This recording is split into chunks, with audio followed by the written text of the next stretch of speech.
वामन अवतार हिंदू धर्म ग्रंथों के अनुसार भगवान विष्णु के 10 अवतारों में से 5वें अवतार हैं, जो भाद्रपद में शुक्ल पक्ष की द्वादशी को अवतरित हुए।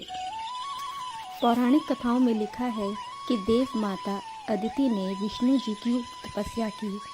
उनकी तपस्या से प्रसन्न होकर विष्णु ने उन्हें वरदान दिया कि वे अदिति के रूप में जन्म लेकर देवताओं को राजा बलि के भय से मुक्त करेंगे। एक बार दैत्य बलि ने इंद्र को परास्त कर स्वर्ग पर अधिकार कर लिया। पराजित इंद्र की दयनीय स्थिति को देखकर उनकी मां अदिति बहुत दुखी हुई। उन्होंने अपने पुत्र के उद्धार के लिए विष्णु की आराधना की। इससे प्रसन्न होकर विष्णु प्रकट होकर बोले, देवी चिंता मत करो, मैं तुम्हारे पुत्र के रूप में जन्म लेकर इंद्र को उसका खोया हुआ राज्य दिलाऊंगा। समय आने पर उन्होंने अदिति के गर्भ से वामन के रूप में अवतार लिया।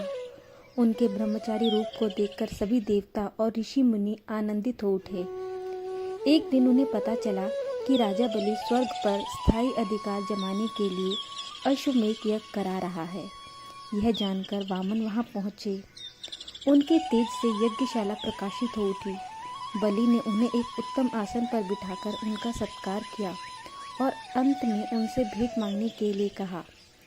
इस पर वामन चुप रहे, लेकिन जब बलि उनके पीछे पड़ गए और उन्हें अपने कदमों के बराबर 3 पग भूमि भेंट में मांगी। बलि ने उनसे और अधिक मांगने का आग्रह किया, लेकिन वामन अपनी बात पर अड़े रहे। इस पर बलि ने हाथ में जल लेकर 3 पग भूमि देने का संकल्प ले लिया।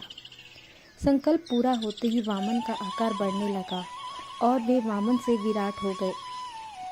उन्होंने एक पग से पृथ्वी और दूसरे से स्वर्ग को नाप लिया। तीसरे पग के लिए बलि ने अपना मस्तक आगे कर दिया और बोला, प्रभु संपत्ति का स्वामी संपत्ति से बड़ा होता है। तीसरा पग मेरे मस्तक पर रख दें। सब कुछ गवा चुके बलि को अपने वचन से ना फिरता देख वामन प्रसन्न हो गए।